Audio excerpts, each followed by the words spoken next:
नमस्कार विद्यार्थियों। हमने अपने पूर्व के व्याख्यान रस के अंग भाग 1 के अंतर्गत स्थायी भाव और विभाव आदि के बारे में बात करी थी। आज हम इस व्याख्यान में अनुभाव और संचारी भाव की विशद चर्चा करेंगे। साथ ही रस का विभाव आदि के साथ क्या संबंध है उस पर भी बात करेंगे।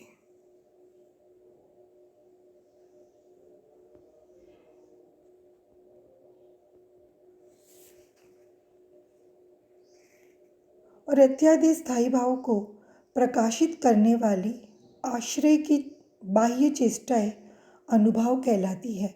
आश्रय मतलब कल भी हमने बताया था या पूर्व व्याख्यान में बताया था, आश्रय उसको कहते हैं जिसके भीतर किसी को देखकर भाव पनपते हैं।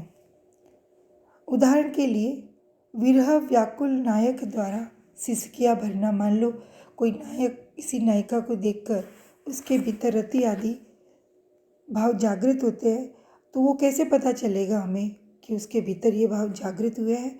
तो जैसे उसका विरह व्याकुल है वो, क्योंकि उसकी प्रेयसी पास में है नहीं, तो वो क्या करेगा? सिसकियां भरना, अपने बाल नोचना, आंखें फाड़े शून्य की ओर ताकना आदि जो आश्रय की बाह्य चेष्टाएं हैं, जो लोक में मतलब हमारे इस आपसी व्यवहार में कार्य कही जाती है, काव्य नाटक में वर्णित अथवा दर्शित होने पर अनुभाव कहलाती है।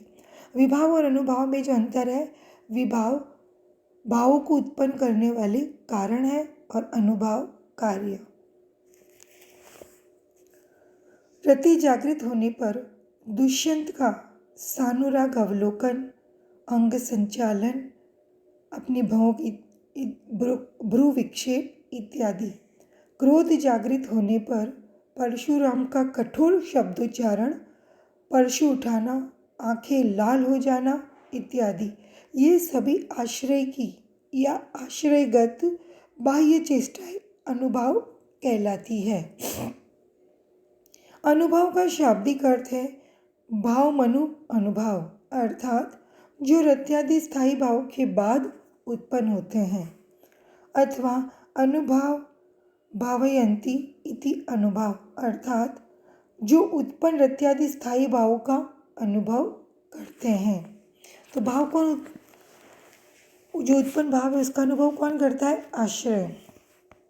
स्पष्ट है कि उक्त चेष्टाएं दुष्यंत अथवा परशुराम में क्रमशः रति तथा क्रोध स्थायी भाव के उद्भूत होने के बाद उत्पन्न हुई है, अथवा इन्हीं चेष्टाओं से हम अनुभव कर पाते हैं कि उक्त दोनों आश्रयों में क्रमशः रति तथा क्रोध जागृत हो गए हैं, अतः ये अनुभाव कहलाते हैं।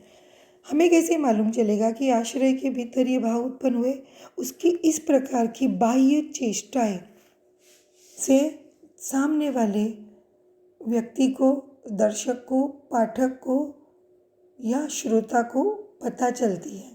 अनुभाव के भी 4 रूप बताए गए हैं: आंगिक, वाचिक, आहार्य और सात्विक। आंगिक से तात्पर्य शरीर संबंधी चेष्टाएं और व्याग व्यापार को वाचिक अनुभाव कहते हैं। वाचिक मतलब वाणी से। वेशभूषा, अलंकरण, साज सज्जा आदि का नाम आहार्य अनुभाव है। सत्व के योग से उत्पन्न कायिक चेष्टाएं सात्विक अनुभाव कहलाती है। इन्हें सात्विक भाव भी कहते हैं। सत्व कहते हैं रजोगुण और तमोगुण से अस्पृष्ट मन को। ऐसे मन में उत्पन्न विकारों से स्वतः प्रादुर्भूत कायिक प्रतिक्रिया को सात्विक अनुभाव कहते हैं।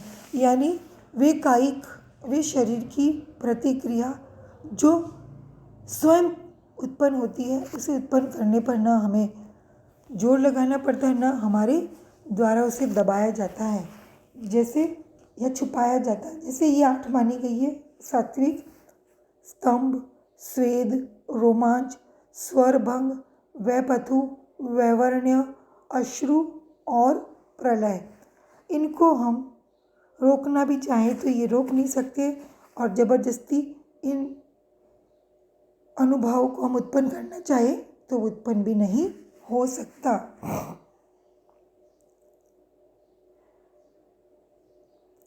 अब हम बात करते हैं संचारी भाव। अस्थिर मनोविकार अथवा चित्त वृत्तियों को संचारी भाव कहते हैं। ये विकार आश्रय और आलंबन के मन में उन्मग्न और निर्मग्न होते रहते हैं। संचारी शब्द का अर्थ है साथ साथ चलना तथा संचरणशील होना। संचारी भाव स्थायी भावों के सहकारी कारण है। उन्हें रसास्व अवस्था तक ले चलते हैं, पर स्वयं बीच के जल तरंगवत यानी जल के तरंगों की भांति आविर्भूत तथा तिरोभूत होते रहते हैं। संचारी भाव मनोविकार है। ये शरीर के धर्म नहीं है। यद्यपि मनोविकारों की कोई संख्या नियत नहीं की जा सकती, तथापि सुविधा के लिए संचारी भावों की संख्या 33 निर्धारित की गई है, जिसमें से निर्वेद, ग्लानि, शंका, असूया, मद, श्रम, आलस्य, दीनता, चिंता, मोह, स्मृति, धृति, व्रीड़ा, चापल्य, हर्ष, आवेग, जड़ता, गर्व, विषाद, औत्सुक्य, निद्रा, अपस्मार, स्वप्न, विबोध, अवमर्श, अवहितता, उग्रता, मति, व्याधि, उन्माद, मरण, त्रास और वितर्क। किंतु संचारी भावों की यह 33 संख्या कम से कम संख्या की ही द्योतक है। संचारी भाव तो अनंत हो सकते हैं। स्वयं इन 33 संचारी भावों के पारस्परिक मिश्रण से ही यह संख्या हजारों तक पहुंच जाती है। संचारी भाव को व्यभिचार भाव भी कहते हैं, क्योंकि प्रत्येक भाव कई स्थायी भावों के साथ अभिमुख होकर उनका सहायक बनकर चलता है। कोई भी संचारी भाव किसी भी स्थायी भाव के साथ नियत रूप से नहीं रहता। संचारी भाव और स्थायी भाव में परस्पर अंतर यह है कि स्थायी भाव हृदय में स्थायी रूप से जागृत होते हैं तथा वे किसी विरुद्ध अथवा अविरुद्ध भाव के से दबते नहीं हैं।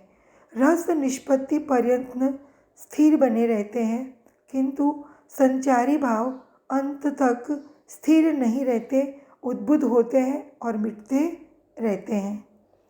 यदि स्थायी भाव भी किसी स्थिति में उत्पन्न होकर मिट जाए तो इन्हें भी संचारी भाव माना जाता है।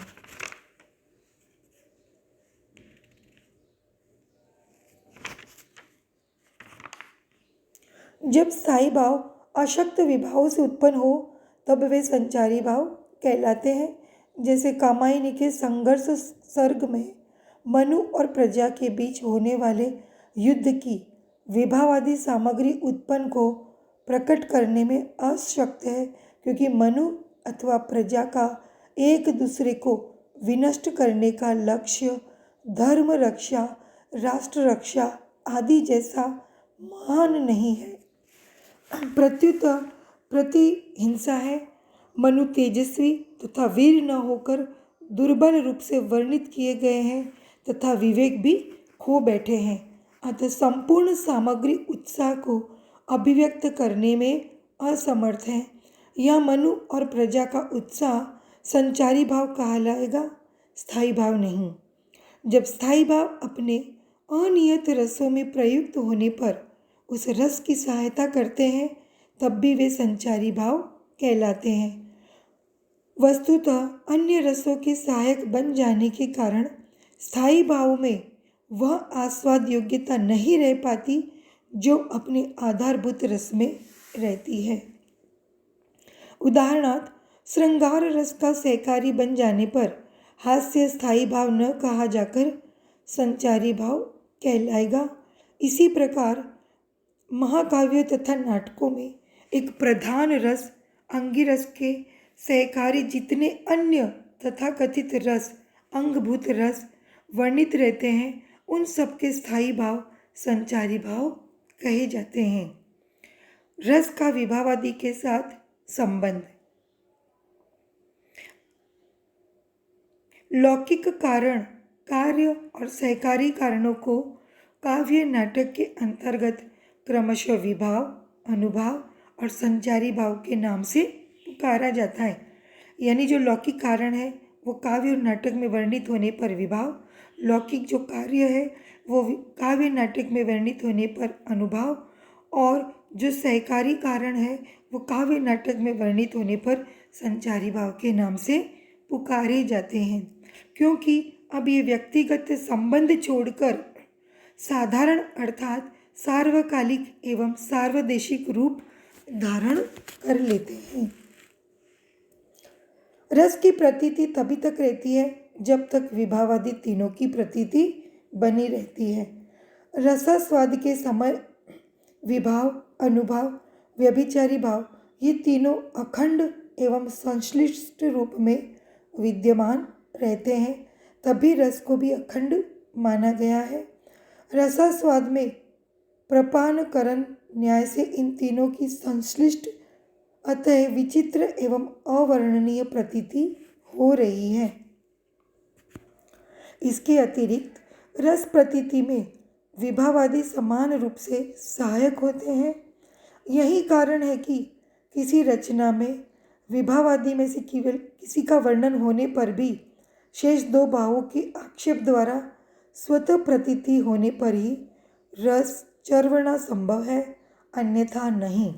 उदाहरणार्थ, तीनों साधनों की विद्यमानता के संदर्भ में बिहारी का ये पद प्रीतम द्रग मेचत प्रिया पानी परस सुख पाई जानी पिछानी अजान लो नेकुन होती जनाई।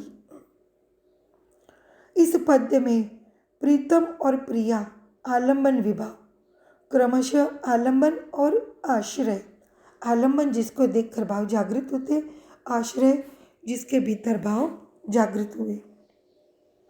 आंखें मीचना अनुभाव है, स्पर्श द्वारा सुख, हर्ष, मद, मोह, आवेग आदि की प्राप्ति संचारी भाव है।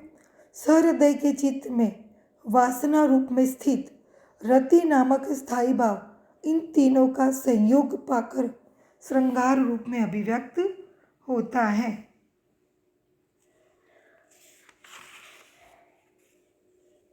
निष्कर्ष रूप में हम यही कह सकते हैं कि लौकिक कारणादि काव्य नाटक में विभावादि नामों से अभिहित होते हैं। विभावादि सहृदय के स्थायी भाव का संयोग पाकर जब इसे चर्यमान स्थिति तक पहुंचा देते हैं तो यही स्थायी भाव रस नाम से पुकारा जाता है। धन्यवाद विद्यार्थियों।